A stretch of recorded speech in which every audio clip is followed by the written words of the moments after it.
Yung gibasa may tungod kini sa milagro nga gihimo ni Jesus sa pagpadaghan sa pan ug sa isda nga gipakaon niya ang 5,000 nga mga tawo nga nagsunod kaniya.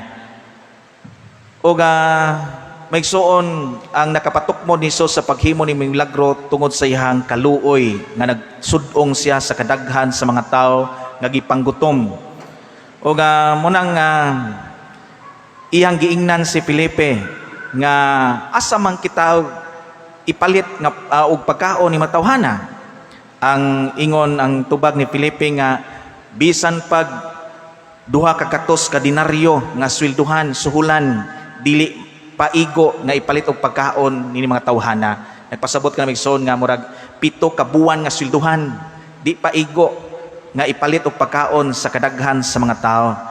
O si Andres usa sa mga tinun-an aduna say suggestion ni Jesus, mingon siya nga di may batang lalaki are nagda siya og 5 kapan nga sibada og 2 ka isda.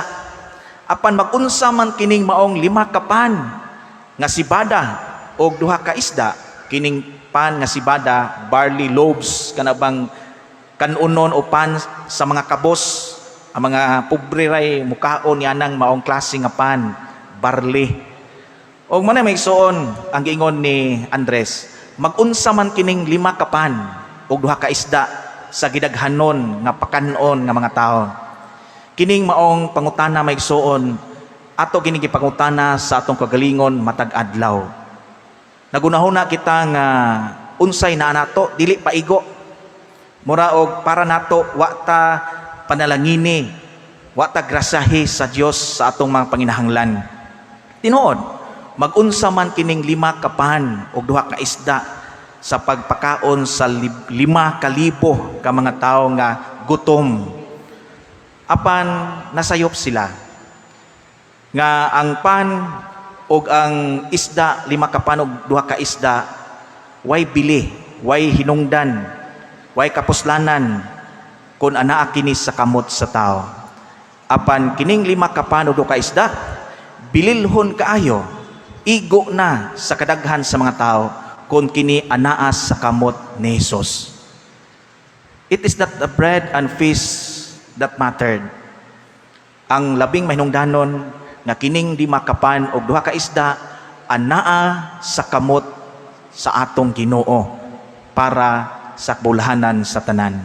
Muna may igsoon nga panahon ini moong pandemic, daghan man yung gigutom, daghan kitag nawadag trabaho, murag di kayo igo ang atoang murag naningkamot jud ta ba nga makakaon. Apan luyo nining tanan natong nga nahiaguman karon usa na ka tuig kapin nga milabay o hangtod karon ato kining giantos nimong krisis. Di na tuwad-on ang pagsalig ngadto sa Ginoo.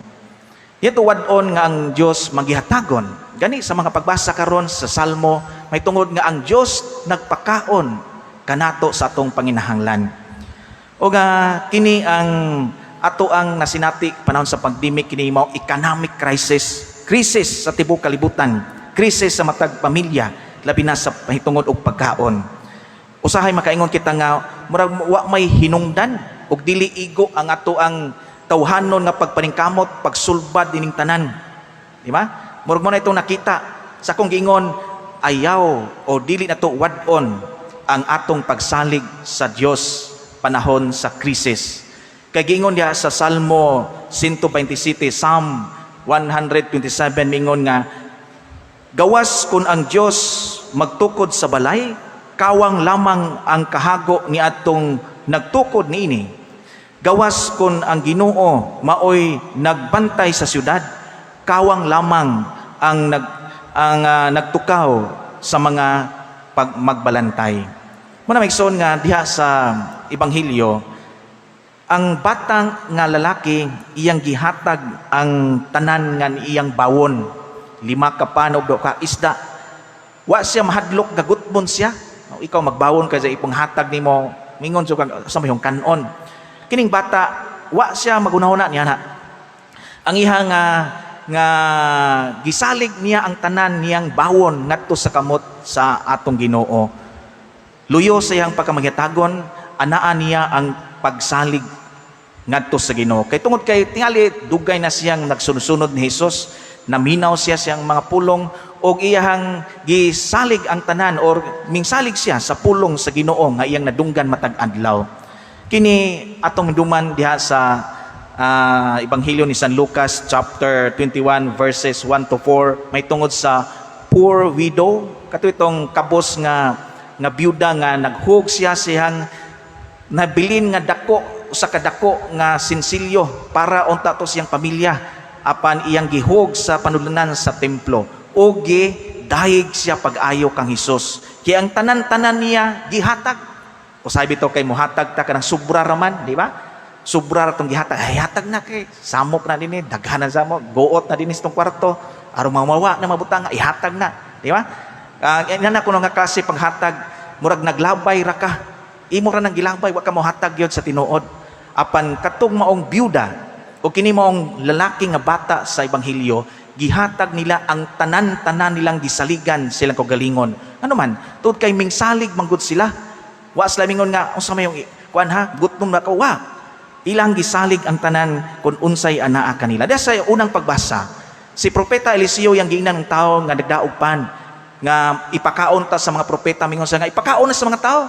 Ang sulugoon sa mga tao mingon nga di ba ni paigo sa kuan kanang mga gatusan ka mga tao. Di isali ipakaon lang na kay di lagi na mahurot. Tinuod, wa gyud mahurot ang ilahang pan nga gidala. May suon kining pagkamanghitagon, kining ato ang pagkamambiton o pagsalig sa Dios, kanunay kini magkuyog. Kung mahimo gani ka manghitagon o mapambiton, generous ka nga tao, nagpasabot ka nga masaligon ka sa Ginoo. Kay di man ta kamaugong muhatag o ka mosalig sa Ginoo, di ba?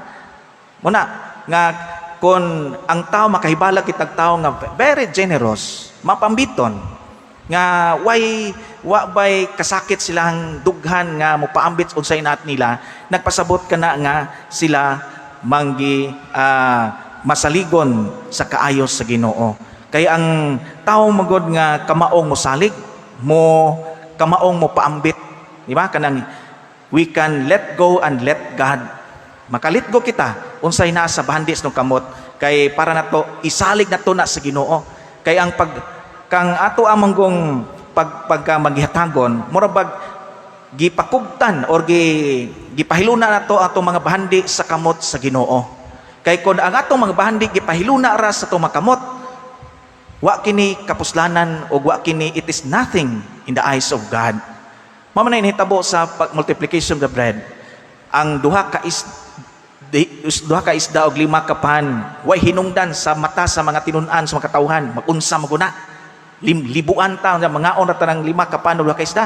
Apan sa dihang gikuptan sa Dios kini mga pagkaon, kini nakapakaon, nakapabusog sa kadaghanan. Busa magsuon ang panahon sa krisis karon, kining maong generosity and trust in God, pagpasaligon sa ato ang ngadto sa Dios ang pagmahitagon, kini ang ipadayon nato nga huptan. Di ta mo buwag niini. Tud kay kini ang makapaayo sa atong kaugalingon og sa tanan. Kay daghan baya kanito magkalisod ta, daghan basta maghinakog. Tinod na. Basta magkalisod, bation kay tag kalisod, maniguro maguta. Panic buying, pag-ingon nga wa nay gawsanay kay lockdown na. Unsa dili basta-basta dakpon ang mga mo soroy-soroy diha sa kadalanan. Mora to nga panic buying dayon. Palit dayon bisan unsa mga kinarton kay mahadlok kitag mahutdan. Mao ganang nagpaluyo ni ana nganong maghinakog ta, mahadlok kita nga mahutdan. Busa migsuon ang di ta magunahuna sa atong kagalingon nga mahutdan. Kung kita makamaong mapaambit, di gyud ta mahutdan. Kay mo nay milagro diha atong di ba makamatikod mo nga the more kitang mapaambit, wa man ko mahutdi, wa mo ko gutma. Naamang gyapoy mo balik nako. Di ba? Ang kalipay nga mo sumbalik kanimo, di kabayran o